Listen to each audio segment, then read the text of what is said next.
ये पश्चुत्तानासन और पादहस्तासन।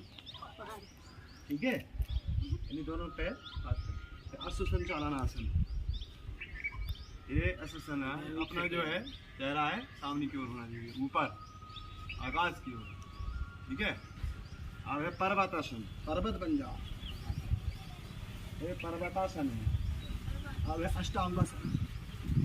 ये 8 जगह झुके होना चाहिए, थोड़ी अपनी छाती और अपने जो घुटने हैं और अपने जो पाँव के अंगूठे। अब है भुजंगासन, हाथों के बल ऊपर ऊपर निगाह होना चाहिए। ठीक है, फिर रिटर्न हो जाइए। ये है आपका पर्वतासन। ठीक है, और फिर दूसरा पैरा संचालनासन और पादहस्तासन और पश्चुत्तानासन और प्रणमासन। बस क्लोज करो। ब्लू